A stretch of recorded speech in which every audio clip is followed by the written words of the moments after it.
Today's episode is brought to you by United Faith Leaders. Everyone should be able to find a faith leader when they need one. Find yours today at unitedfaithleaders.com. Today's episode is also brought to you by Clergypreneur Training. Doing ministry in this skeptical and digital age requires something new. Learn more at clergypreneur.com.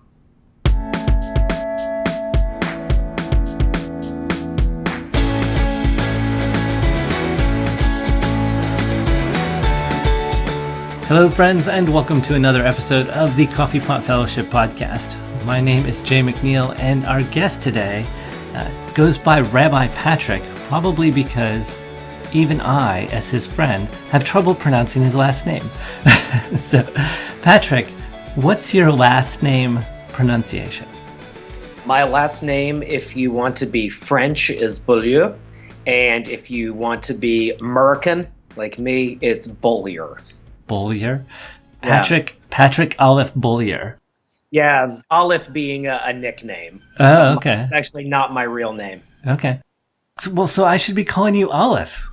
Yeah, Patrick Aleph. It was my nickname for a number of years. Oh, I feel like we're just now getting close.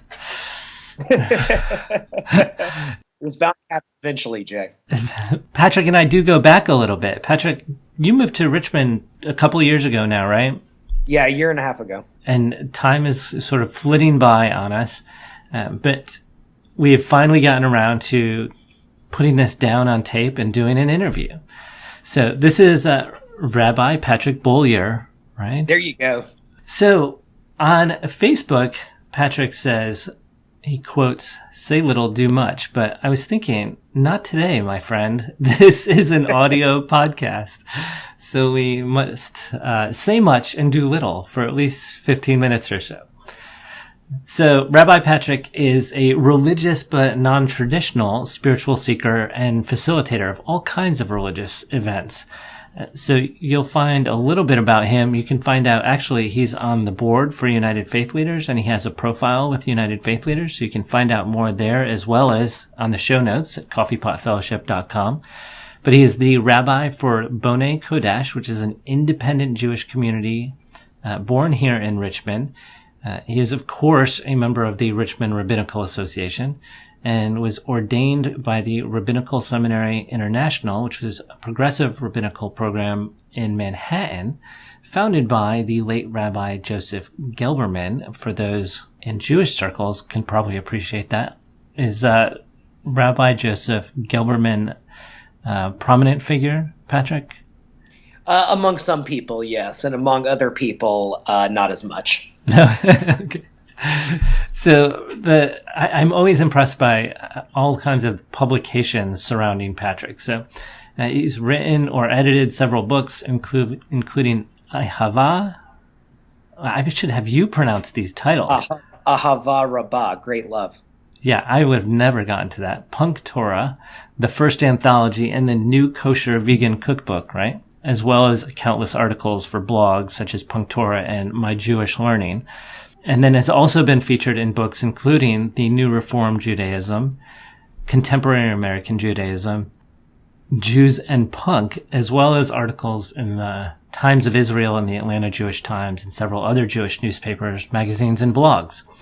So not well presented, but there's a pile of resume work and experience out there in Patrick's background. So I'm always glad to get to spend time with him, and I'm certainly glad to bring him on the podcast.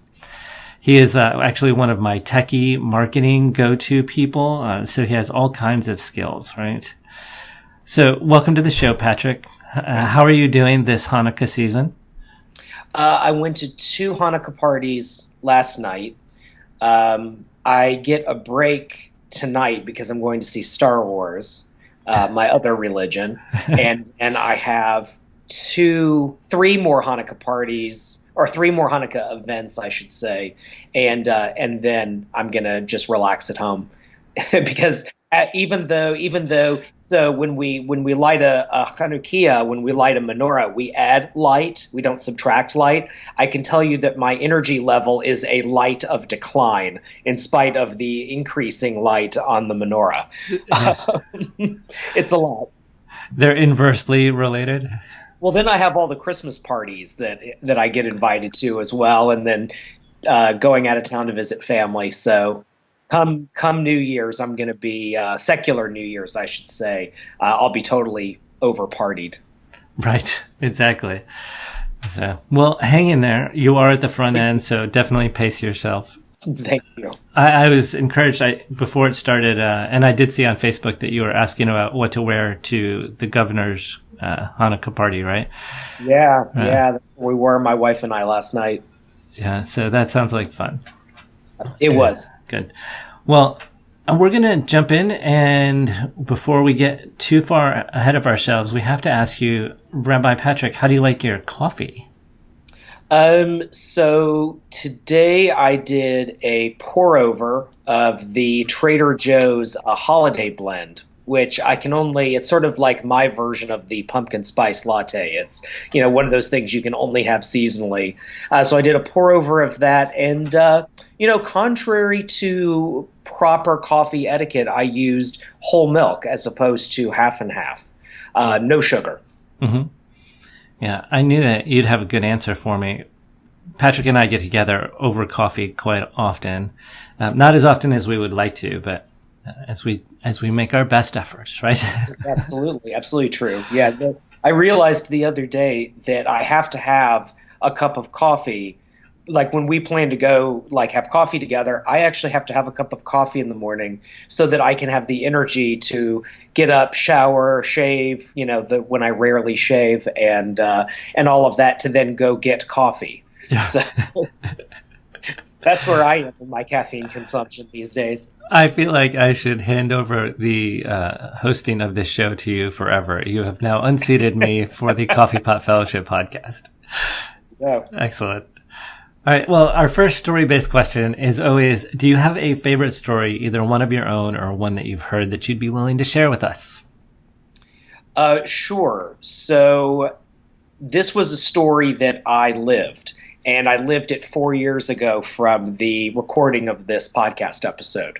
So I had just started a website called Darshan Yeshiva, and it started off as a website for training lay Jewish spiritual leaders. So you have Jewish people who live all over America, all over the world, and sometimes you have big communities, New York, LA, Chicago, right? And then you have smaller ones, and then you have, a town where maybe there's one Jewish family or two Jewish families. So you're not going to have a rabbi or a JCC in those types of places. So Jewish Community Center, right, for folks? Right, exactly. Yeah, Jewish Community Center. You're not going to have them in tiny little towns like Wetumpka, Alabama, right, which is a real place, Wetumpka. So what do? So you have this online leadership training program. That, like all other startups, ended up pivoting, and we got involved in online conversion to Judaism education. Before that website ever, or I should say that program ever kicked off, I had the Times of Israel reach out to me and ask if they could interview me about this non-existent hypothetical conversion to Judaism program. So I said, well, sure, but let me just tell you, there's nothing to interview me about because it doesn't exist. We're just putting feelers out there to see if it's something we could even do. But they interviewed me and they framed it in the context of, yes, this is a thing, it's going to happen, all of that. At the same time that was going on, I had been having all these health problems and weird things. Like one day my hands stopped working. Like I had basically crab claws, which is a problem when you're Jewish to have shellfish-based hands, right? Well, very doubly bad, right? Yeah. I stopped having sensation, hot-cold type sensation on the right side of my body. I was having all of these different weird issues. So I wound up in the hospital on Christmas 4 years ago. The Times of Israel article had come out, and then people started trolling me, talking about how we were creating this scam program and how everyone needed to run and hide from the craziness that was this horrible thing we were doing of, conversion to Judaism, quote unquote, on the internet. And some of the worst trolling that I got, I only noticed because being in the hospital, diagnosed with multiple sclerosis and being pumped full of steroids, I was awake all the time and had nothing to do. So all I would do is do the thing you're never supposed to do, which was read the comments. So I'm just sort of like reading the comments on all of these things, and just I'm sick and I'm worried and I've lost. I'm concerned I'm going to wake up paralyzed, because sometimes that happens. And all I could think about was trolls on the internet. So 4 years later, we have 20 rabbis on our website. We have 3 administrators who are wonderful people, Sandy and Sarah and Jenna, and we are doing amazing things. So the moral of the story is, and in the spirit of Hanukkah right now, there may be lots of darkness, but there is always light. Yes, that is a great story. And never be in the hospital during Christmas. Never, ever, ever be in a hospital during Christmas. It is the worst possible thing ever, especially when my TV didn't really work that well, and the only thing I could watch was A Christmas Story, which I actually deeply love, but it's the TBS marathon where they play it for 24 hours.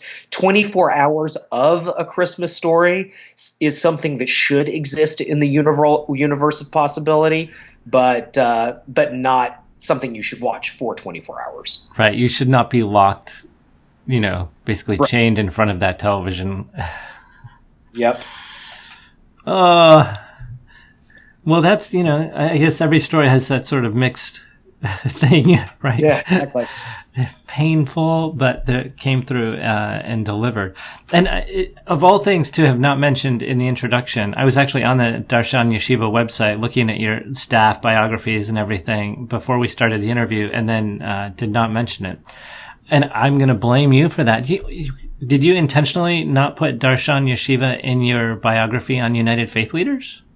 Well, at the time, I didn't know what was supposed to be on my Faith Leaders profile. So I decided to keep it Chesterfield, Virginia based. Yeah. But, hey, I guess I need to log back in and edit. So yeah, that would be great. Yeah, most people will find you locally, but not only. And plus, local people could capitalize on Darshan Yeshiva, correct? That's absolutely true. So cool. They might get you as their rabbi specifically.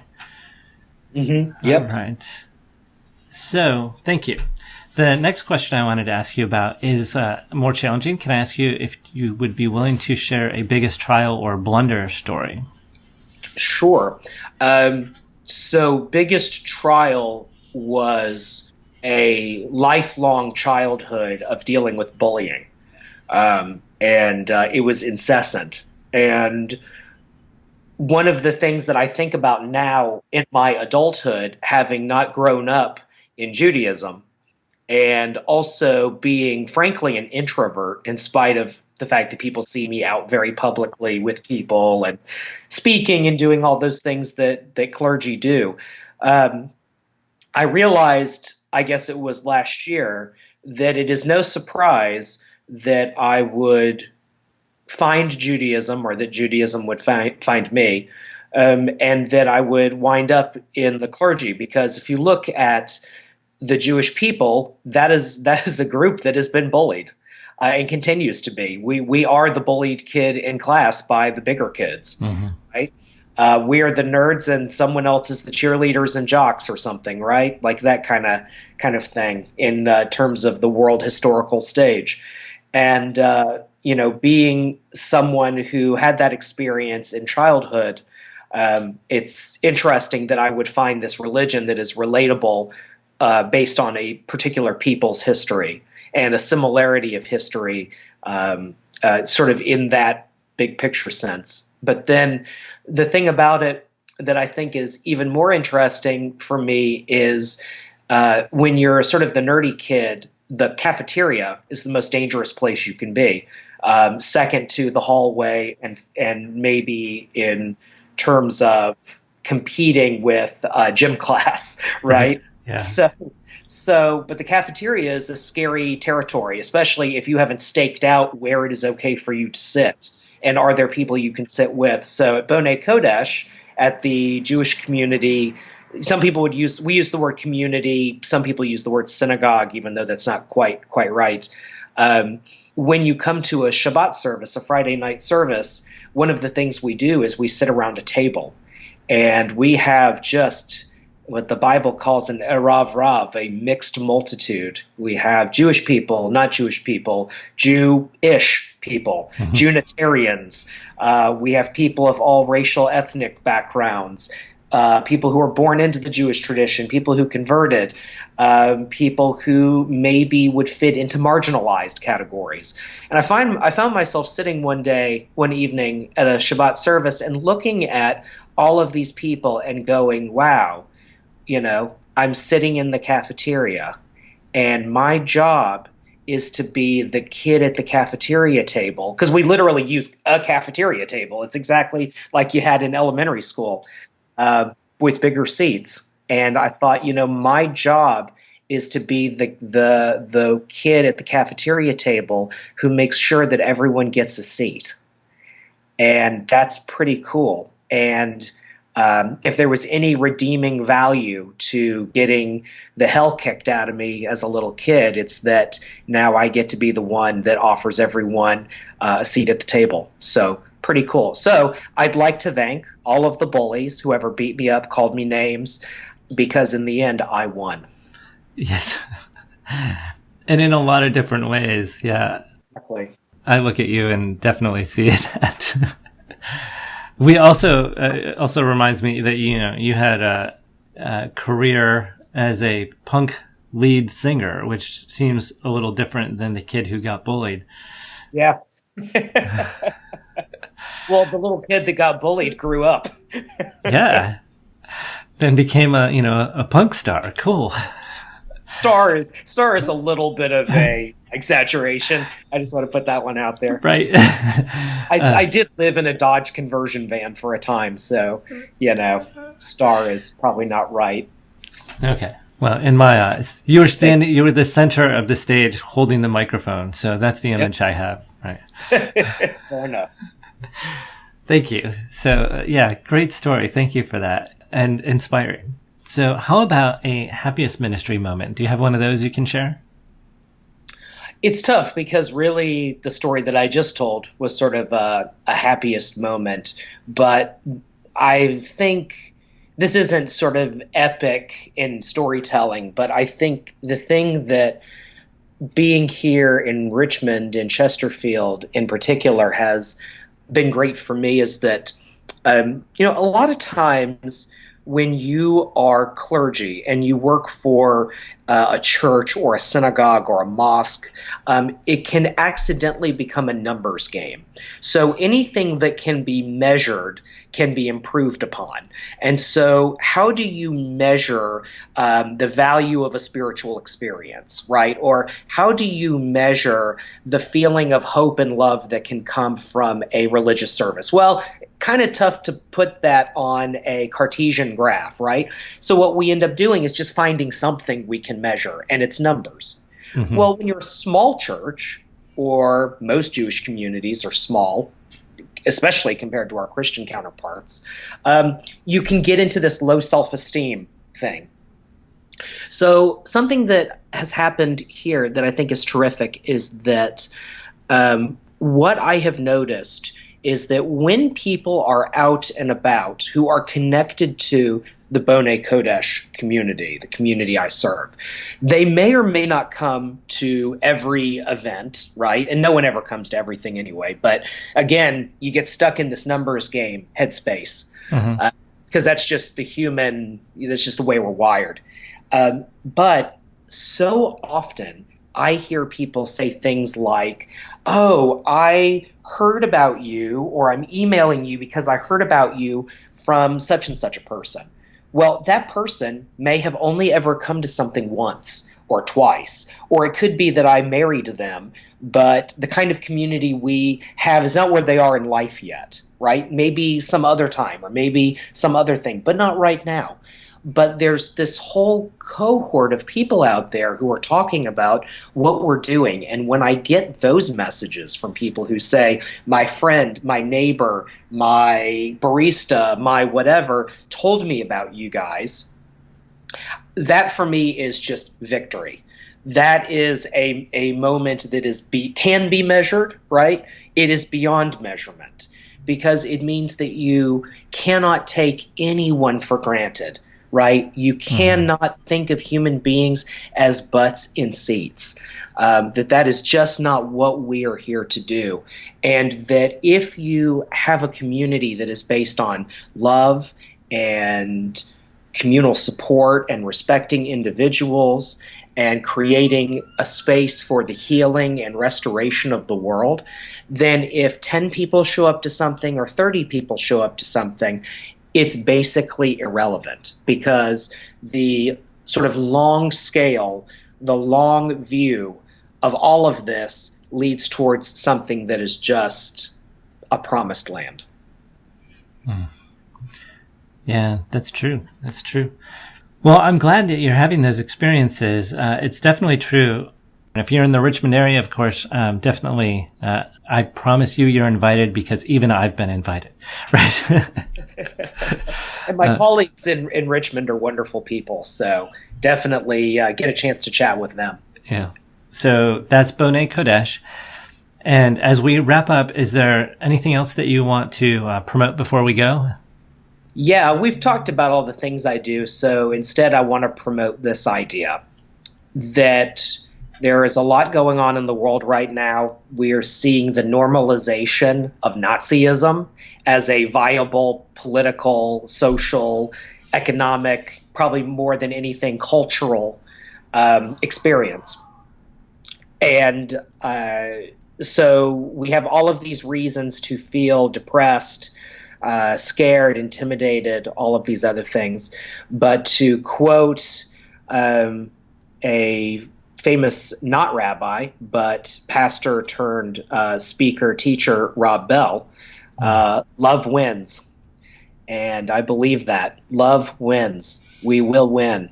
And we will change people's hearts. We've done it before, and we will do it again.